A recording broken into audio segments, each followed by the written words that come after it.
Hi, welcome to the BowlerSmart Coaching Corner. I'm John Gaines, Vice President of BowlerSmart Bowler Development, and with me today is Chris Schneider. Chris is our General Manager at BowlerSmart River Lanes, which is our BowlerSmart Titusville, which is located in River Lanes. Today, what we're going to talk about is a little bit about a bowling ball arsenal. In the past couple weeks, we discussed a little bit about lane play and how to make some moves during league. And then last week we discussed different surfaces using the same layout and then how to adjust using different surfaces. So today we're going to talk about Chris, and he's a very accomplished bowler. He's bowled on our nationals team the past couple of years. Bowled for UCF, University of Central Florida, had pretty good success there. And again, now he's one of our managers at BowlerSmart River Lanes in Titusville. So Chris, we'll go ahead and walk around the other side. We'll start looking at your arsenal here. So what we're going to talk about a little bit is, first of all, we're going to start with the benchmark ball. Okay. Can you kind of explain what the benchmark ball is and how it fits into your arsenal? Yeah. Well, benchmark balls are usually balls that don't hook the most. They also don't hook the least amount. Something kind of in between. Also something that's symmetrical, so it's easy for you to kind of see the motion that's from the ball. Okay, so something symmetrical as opposed to... asymmetrical. Okay, and what would be the difference between symmetrical and asymmetrical? An asymmetrical ball, it's got a different side, so it's not completely round or the same way across the ball. So it's different, like if you cut it in half, one side would be different than the other, Correct. okay? Yeah. Also, when in terms of ball reaction, it's a little bit more violent. It's a little bit harder to read as far as trying to create that for a benchmark ball. Okay. So it's a little bit more difficult to read something when it's asymmetric than it is when it's symmetric. Okay, so you're... even reaction. Okay, so your benchmark ball is really just something that's just right in the middle. It's not the least hooking, it's not the most hooking. Correct. It's going to be very smooth, very easy to predict, and then make moves off of, right? Correct. Yeah. Okay, so like if you're bowling practice or bowling league or bowling a tournament, do you always start with your benchmark ball? Always. Always? Always. And why would that be? It gets me it kind of tells me where I'm going to play, even though it's practice. Everyone wants to try to play different things and so on and so forth. It's easy for me to know what the ball's going to do. I'm not going to be surprised or anything like that. If it hooks too much, I know I need to change balls to something a little bit weaker. If it doesn't hook enough, I need the ball up to something a little bit stronger, like asymmetric, for instance. So it just kind of gives me a blueprint of what I'm going to see out there on the pattern. Right, so it really is just something right in the middle, something easy to read, very predictable to read. And even if that's not the right ball, that still tells you where to go, whether to ball up or ball down, something more angular, something less angular, and so on. Correct. Correct? Yep. All right, so for you, we got three balls sitting out here. Sure. The one in the middle, that's going to be your benchmark ball. We got the Ebonite Game Breaker 2. That's the Game Breaker 2, okay. And then what are the other two balls? We got the new Mission Unknown for Ebonite and the Dark Pleasant Soft. Okay, and then layouts. Any fancy layouts, or do you really try to keep them fairly simple? Pretty simple. I have two specific layouts I use, Okay. up and down. Kind of like we alluded to last week or the week before. Right. Just changing the surface really gives me the ball reaction I'm looking for, especially when I go to tournaments. Okay. When I bowl college and things like that. Okay. A lot of tier 1 tournaments, you don't know where you're going to bowl on usually. Right, so they don't post the pattern prior to. Correct. So you just kind of want to bring stuff that you know what's going to do shape-wise, and then you can just adjust the surfaces from there. And it'll be the same thing going to Nationals next year. For the past several years, they've been posting the pattern at Nationals, and then this coming year, 2017, they're not going to be posting that pattern. Correct. So it's going to be even more important to have that benchmark ball. Yep. Now in league, which most of us bowl, not all of us are tournament players. In league, even in league every week, they're a little bit different, correct? Correct.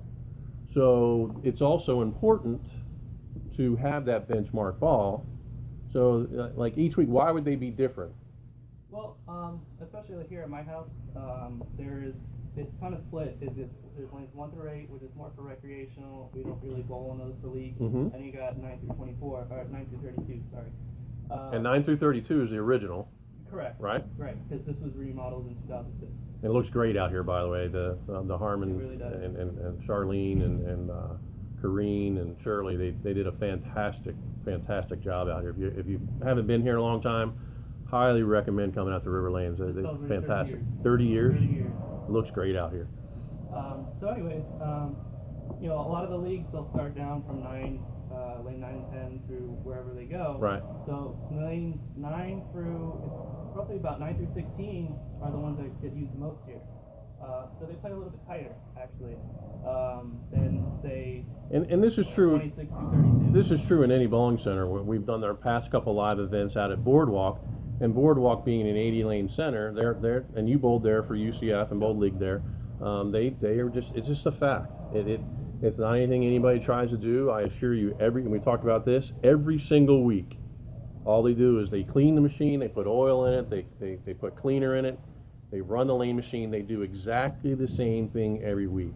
It's just a fact. In every single bowling center you go to, each pair plays a little bit different, and even depending on what time of year. Yeah. You know, when we started in Florida, when we started back in September, what was the temperature? It's about 90 degrees, right?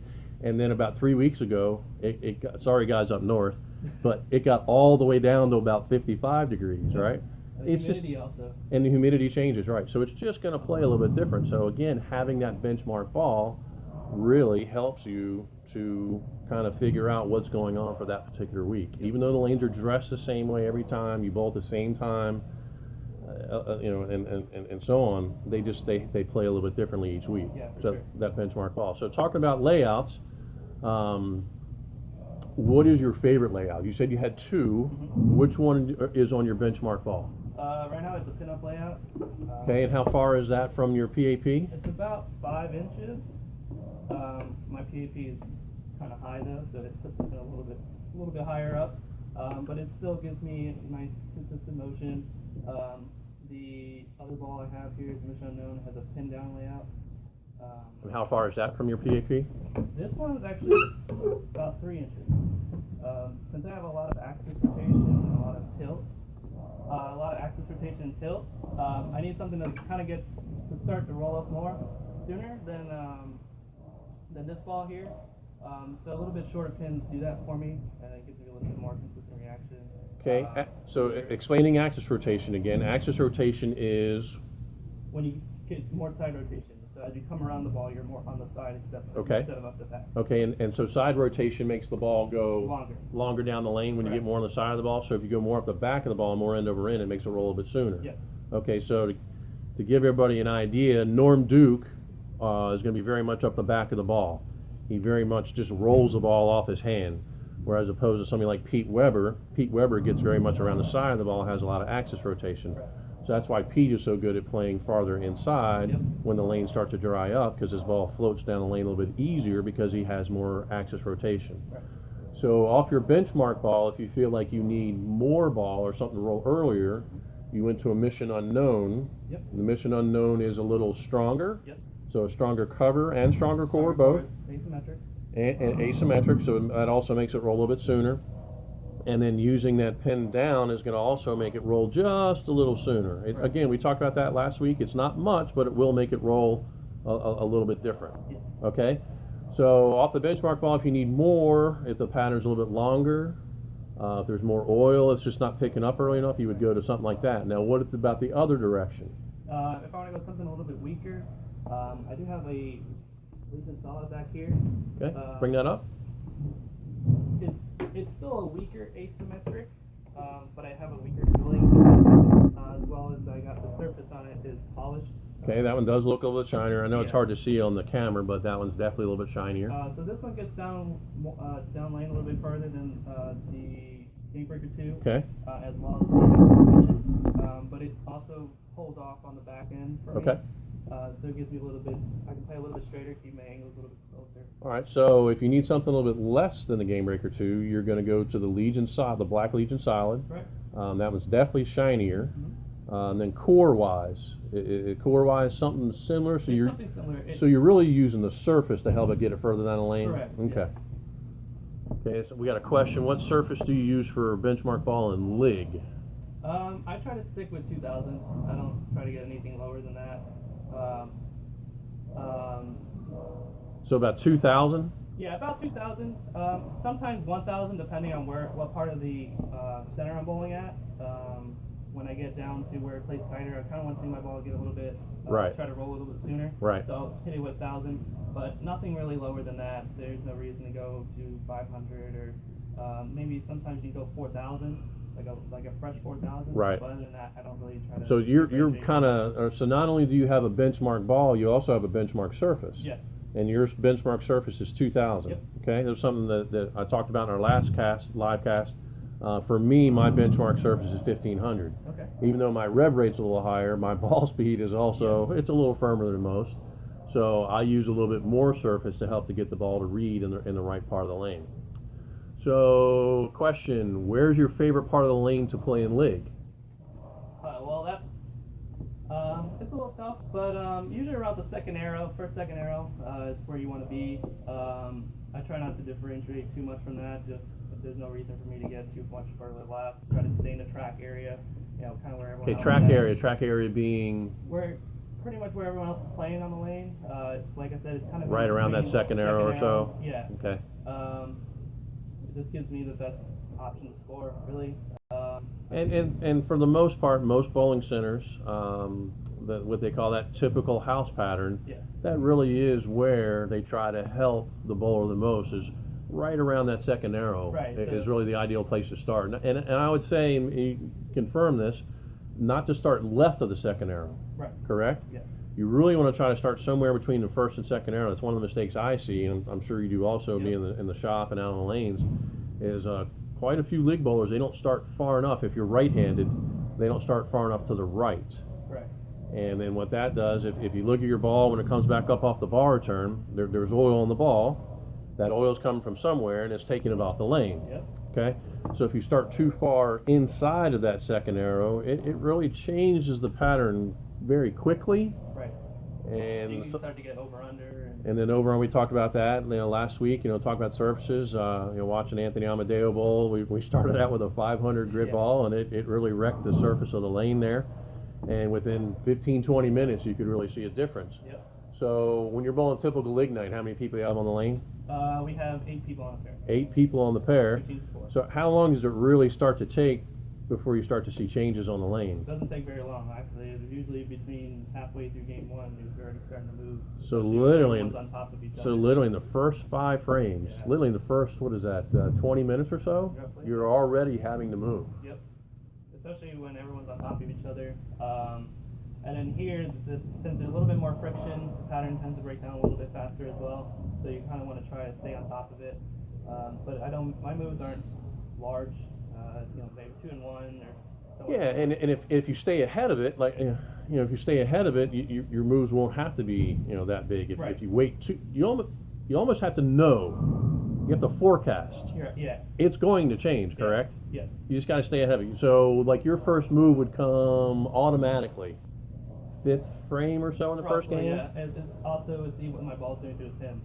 So Okay. If I'm leaving like a flat 10, or if I'm leaving 8-10 or 7-10, whatever. Right. I know how to make a move off of that. Say, okay, well my ball's flat 10s. I mean, it's starting to hook and roll out. Okay. So it's starting to hook too early? Right, too early. Okay. And roll out. So that means it's reading in the heads. It doesn't have enough in the back end. So the heads being the first 15 feet. 15 feet. Okay. So then now I need to move myself to get into an area where there's still fresh oil. Okay. Is your first move, is it going to be a ball change, or are you going to move with your feet? Move my feet. Because I just want to move my feet because I know that as everything breaks down, if it starts to get any worse than that, then I'm going to change ball. Okay. Something with a little less surface or a little bit stronger core. So if you're already controlling the pocket, you want to do something simple. You don't need a huge change. Right. It's only when your ball starts missing the pocket, then now I need to do something more drastic. Right. Yeah. If I'm hitting the pocket and I'm on a double or a triple or whatever the case is, and I leave a 110 pin, like a flat 10 or ring 10, then I'll just make a small adjustment. Now, if I throw a shot after a triple and I leave a washout, then obviously I know I need to change something else, something a little bit more drastic. Okay. When do you think the next automatic move would come from? Game 2 or 3. Probably in the halfway between game 2. So maybe like frame 3 of game 2? Yeah. So, because you got to think about in the 10th frame, sometimes you're bowling 2 frames in the 10th frame. Hopefully we're bowling all 3 frames, yeah. all 3 frames in the 10th frame. So the 10th frame counts more than just 1 frame. Right. So if we're going to move and make the first 5 frames of the first game, it really becomes now about the 3rd frame of the second game is that second move. Right. And it's automatic. Yeah, especially if if this happens, it's great. And if all your people on your team go all 3 in the 10th, that's 12 shots right there. That's 12 frames. So that's an entire game in 1 frame. So if that happens, and you obviously need to make a move even sooner, maybe in the 1st frame in the game 2 or in the 2nd frame. It just but for me, yeah, usually around game 2, frame 3, 4, around there, I'll make my second move. Okay. And then hopefully we're still in the pocket by then. If not, then I got to make a ball change. Now it's another ball change or another move with your feet. Right. And hopefully, like you said, hopefully it's a small move. It's not something really a really large move. What would be a big move for you? About 5 boards or so. Nothing like 10 or anything Yeah, like that. Just 5 boards. If you're having to move more than 5, we're really lost. Yeah. Correct? Yeah. So we got a question. If you bowl in 2 different bowling centers, one is an AMS synthetic, and the other is a Brunswick Pro Anvilane synthetic, would it be necessary to match your surfaces in your arsenal to the lanes that you're playing? Yeah, of course. The lane surface here is the, like you said, the AMF. I believe it's HPL. Mm-hmm. And those are a little higher surface friction than the Brunswick. Correct. Okay. A little bit more friction. So I got to change my surface to compensate for that. Now, say if I were to bowl on the same pattern that's put out here at Boardwalk, where they have Pro Anvilane, a little bit harder surface, I would have to probably change the surface down a little bit to 1,000 around there to try to get my ball to do the similar thing. But your benchmark ball is still your benchmark ball Correct. at 2,000. Correct. That's an always. Yes. And then from there, I mean, we do bowl in the area enough where we bowl enough centers where we might know going from maybe River Lanes in Titusville or Loma Bowl in Winter Park to Boardwalk in Orlando. We bowl enough there to kind of know, maybe adjust it a little higher, a little lower. Right. But if going to a tournament, or even for me, I know even if I go to a different center, I still have my benchmark ball. Yeah. Do you do the same thing? Yeah, like when I was traveling with UCF to different states, different houses, obviously, different weather conditions, I always kept one ball that's... So like when you bowl in Allentown in yeah, December? in December, yeah. That's actually coming up for them. How cold was it then? When we went, it was in the 30s, 40s. Yeah. Roughly. I think it got down to the 20s. And very dry also, Yeah. compared to here in Florida with the humidity we have. Yep. So and so some of the differences. What did you see difference-wise? Did they play a little slicker, or did they hook more? Yeah, since it's a little bit cooler out, or a lot cooler out, I should say, the patterns tend to hold up a little bit longer because they don't dissipate along the lane. Yeah, it's just not as warm. Doesn't break down. Doesn't Correct. break down as much. So definitely have to compensate for that. But I always kept my surface on the one ball always the same, and then I changed from Up or down from there. up or down from there. Right. So when you bowled some tournaments, when you went on bowling your college days and bowled tournaments, how many balls would you take with you there? Well, depending on the tier, there's 2 different types. There's a tier 2, tier 1. Tier 1, you're only allowed to bring 5. Okay. So usually, for most people, it's a plastic ball, 4 other balls. So for me, it would have been my plastic ball, my benchmark ball, and then pick from there. Correct. So something that a little bit stronger with a different surface, like something a little bit weaker, and then maybe a wild card ball. So automatically your plastic ball's in your bag because For spares. okay, automatic with spares, and then your benchmark ball. So really you're down to 3 balls. Yep. Because you're automatically putting, if you're only allowed to take 5, 2 are already chosen, correct? Yep. You're automatically putting those in, 1 for spares, because they're kind of important most of the time. A little bit. And then the benchmark ball again, because that's the easiest one to read. And then from there, the third one. How would you go about maybe picking the other 3? I want something that's going to hook more than my benchmark ball. So in this case, it would be this Mission Unknown here. Okay.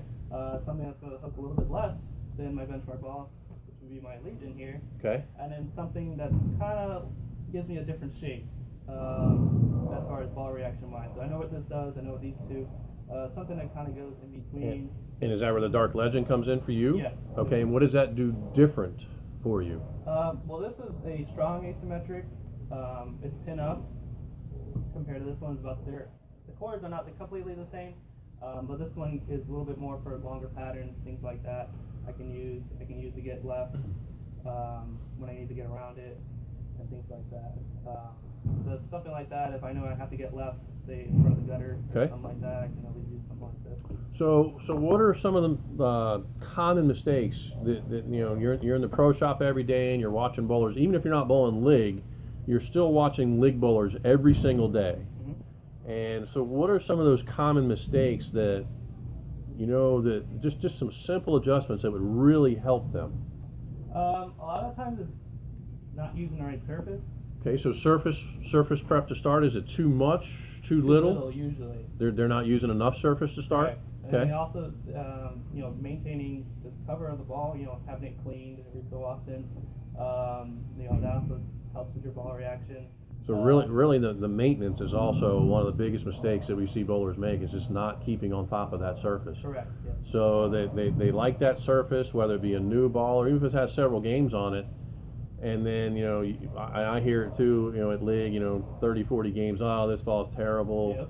And the reason is because They don't maintain the surface. Yep. It's a pretty simple process. It really is. How long, like if they brought the ball into the shop, how long would it actually take? To clean it, not more than 2 minutes. If we want to resurface, a full resurface, it's 10 to 15 minutes roughly. We also do our detox machines as well. Detox machine. Explain what the detox is. The detox is pretty much they use ultrasonic waves and heat to draw out the oil from your ball. It sits in about an hour and a half roughly. Okay, right? is it an oven or is it a More water? of a bath. More of a bath. Yeah, Okay. the ball will go in. It's like a little vat.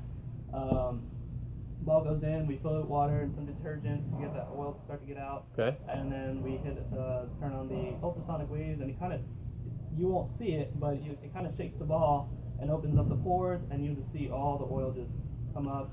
So if you're using some fresh water, what does it look like after about 45 minutes? It gets Not- pretty milky. It's pretty gross. It's not something you really want to. No. It gets all gray and it looks awful. And how much of a difference after detox would you say that there is? Oh, it's a huge difference. It's night and day. I mean, are we talking like a board or two, or? It could be up to about five boards roughly.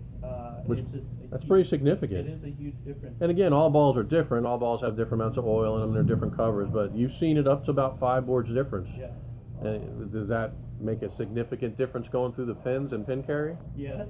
It's a huge difference. It's a huge difference. Huge yeah. difference. It also affects your ball and where it reacts.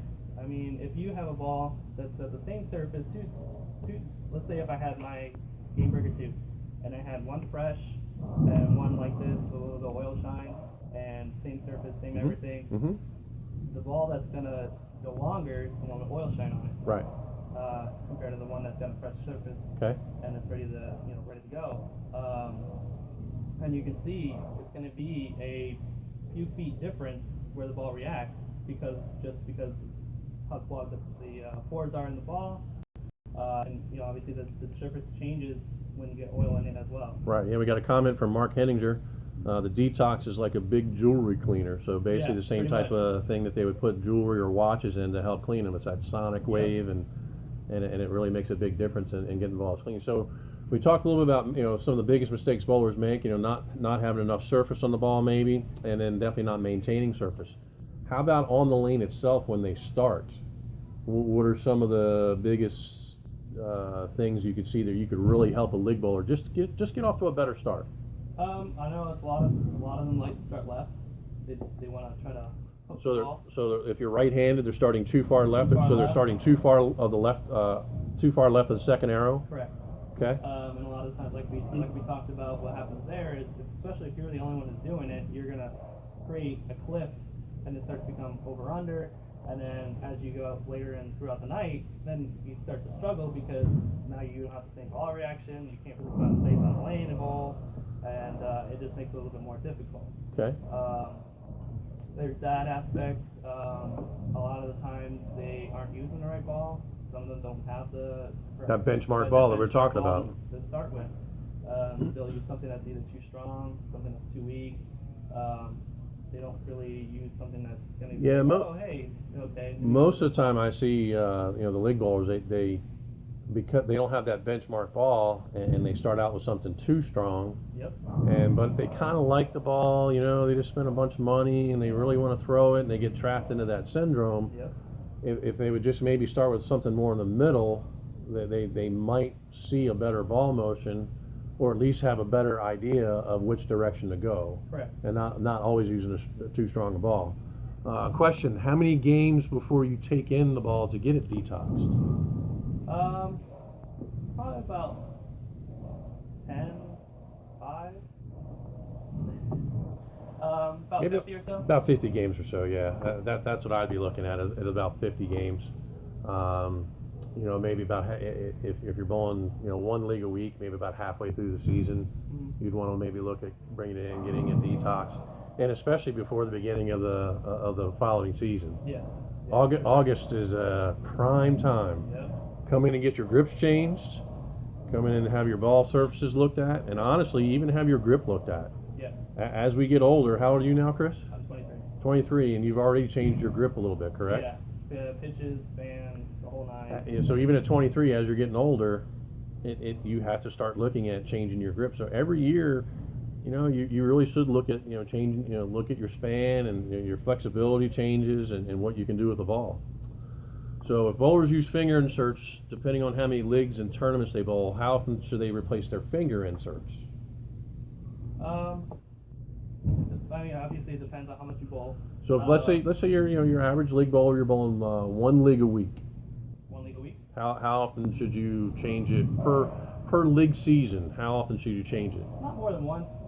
There's no reason, obviously, other than extraneous situations. Just once every per league season. What a lot of people do is the leagues are split into halves. So they'll bowl one half, and then they'll come in before the second half starts, and they'll get their stuff changed out. And most league bowlers, how long do they go before they change their finger inserts? 2, 3 years, a couple years. Right? I've seen grips that come in here that haven't been changed in 20 years, and it's unbelievable. And then when they do change them, they're like, it's a huge. they can't believe the difference, right? Yeah, it's shocking. Like, it's like night and day. They'll come in, it's like, oh man, this feels so much better than what it used to. Well, I should have done this a long time ago. Yeah. And how much does it cost to change a pair of inserts? $10. It's $10. That's it. $10 to have a nice feel and on your ball. You do that once a year, and it's only $10. Yep. Maintenance wise, if you spend $30-40 a year in maintenance, how much longer? Not only does it roll better, but how much longer does that make the ball last? How many more games do you think you would get out of it? No, you can get a lot more than 30, 40 games out of it, just because your grip's better. You don't have some of those dry rotted in your fingers, and right, and then even as well. Right, and then even surfaces and maintenance. Right. How much longer does that help the ball last? So if you came in and had it cleaned professionally, every 2-3 weeks, and then had a detox, about every 50 games, does that ball last a lot longer? Yes, of course, because you're constantly changing the surface on it, you're maintaining it. It's kind of like a car, if you don't maintain your car. So like changing oil in your car. Exactly. That's important? Yes. If you don't change the oil in your car, you're going to have a lot of issues. So, if you maintain it, oil changes, spark plugs, whatever, it's kind of the same thing with bowling balls. The more you maintain the ball, the longer you're going to get life out of it. Okay. It's not going to be where you bowl 50 games and the ball dies on you. Well, how often did you maintain it? Oh, well, I really didn't do a whole lot. Well, no wonder it doesn't roll like it did. Exactly. Right. So, I've had balls that lasted me 4 or 5 years just because I kept because you take care of it and maintenance, right? Yep. And believe me, we're in the pro shop business. We would love nothing more than to keep selling new balls, but the fact of the matter is that there are times where if you just simple maintenance, it'll help it last that extra few games for you. Correct. Another question: how would you best describe the difference in motion between asymmetric and symmetrical cores? Well, as I said earlier, the asymmetrical core produces a little bit more violent reaction, a little bit sharper. Since they have that asymmetric, they create a lot of wobble. So you see a little bit sharper break point. as compared to the symmetrical, where you get a little bit more even shape, even break point, things like that. The asymmetrics tend to roll up a little bit sooner. Give you a little bit, like I said, stronger shape down lane, a little bit stronger. So if it's a longer pattern, you maybe want to think about going to asymmetrical. Correct. Yes. Okay. Just because it wants to get up and start to hook a little bit sooner to try to get a little bit more traction when its pattern is 47, 45 feet, whatever the case is. Right. So anything longer, long pattern, we're going to consider more than 42 feet. Yeah, roughly. So if you're a tournament player and you find out that the pattern is more than 42 feet, or even if it's a little bit shorter than that, if it's a very heavy volume, and heavy volume, I'm going to quantify anything more than 25 or 26 milliliters. It's going to be a pretty high volume oil. Now you're going to start looking at that asymmetrical core as opposed to symmetrical. Yeah, I mean, if you look at the guys on tour, they bowl on right now they're doing the World Series of Bowling. Okay. They bowl on all those animal patterns. Right. You got 47 feet, 45, 43, 41, but they have high volumes of oil. Right. So a lot of them are throwing asymmetrical equipment because they need to get the ball to do the right thing through the Because otherwise their ball will just go too far down the lane. Pretty much, so yeah. it might make the right move, but a couple feet too long. Correct. And most of their ball speeds out on tour are a little bit higher, even though the rev rates are higher. Their ball speeds are also higher. So if you're a league player and if you're a little bit lower rev rate, and even if you're higher rev rate, if your ball speed's high, you would start to recommend more of an asymmetrical ball. Correct. Okay. Because you want to get that ball to read a little bit sooner than something symmetrical, because it doesn't read as quickly as the asymmetrical does. Okay. Especially with someone with a lot of ball speed, because they can sometimes overpower the ball, and the ball you never see it hook. Okay. So you definitely need something with a little bit stronger reaction with the asymmetrical. Right. So how about physically? Is there anything that you could really recommend to the league bowler physically that they could, other than maybe practice every once in a while? Yeah. Actually physically, like kind of something they do, or I know just even warming up, you got to really warm up in the right part of the lane. Yeah. Well, for me, it's you obviously want to get warmed up, you want to get going, you want to stretch out before that. But just kind of communicate with your team, try to... So even communication can be a huge factor. Yeah. Just let everyone know, hey, we want to play here, so on and so forth, and this way you can burn a track and everyone kind of get lined up and just try to take it easy the first few shots. I know it's a little bit difficult for older league bowlers who got to get themselves warmed up, but just try to get yourself, even though you're throwing it easy and soft and all that, but just try to stay in the same part of the lane. This way you're not killing yourself later. So older bowlers, you mean like me? Yeah, just like you. Like warming up a little bit more. You see me bowl, and it takes me a little while to warm up. Yep. A little bit. Just a little bit. Just a little bit of time. Okay. So not a whole lot of more questions coming in. Chris, walk around this side.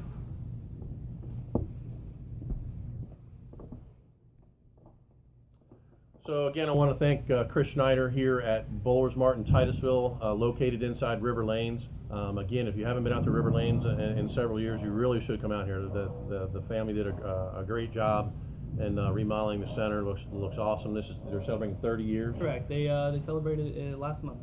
Just last month. Yep. Also, I'm going to put Chris's shop in the running for best decorated shop at Christmas time. Looks pretty good in here. It looks awesome.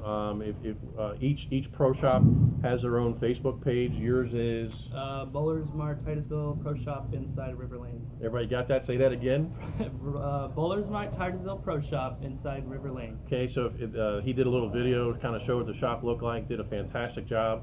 Again, BowlerSmart has over 40 locations across the country, from Las Vegas to Chicago, Rockford, Cleveland, the Charlotte area, Raleigh, North Carolina, into Atlanta. Canton, Michigan. Canton, Michigan. Now we just got our last location in the Detroit area. Here in Central Florida, we have several locations over in Tampa, Spring Hill area just north, down south. Dee Evans, go see Dee at BowlerSmart in the Pines. Pembroke Pines location. All of our shop managers are wonderful. They do a great job for us. Check out my coaching page, BowlerSmart Coaching Corner. Also, we have a special clinic coming up that will be announced very soon. I will give you the dates. It's going to be January 28th and 29th. of 2017. It is going to feature a very prominent PBA Hall of Famer, currently still bowling on tour. It's going to be a pretty nice 2 days, so be on the lookout for that flyer and that information. If you have any questions, please send me a message here at my coaching corner or at jgaines@bowlersmart.com. We will be back next Thursday and discuss a different topic. If there are any topics that you'd like us to discuss, please send me a message. I'll be happy to check into it and we'll try to help you out. Chris, again, appreciate it. No problem, sir. Don't miss his seminars. They're definitely once in a lifetime events. Appreciate that. Thanks. Take care.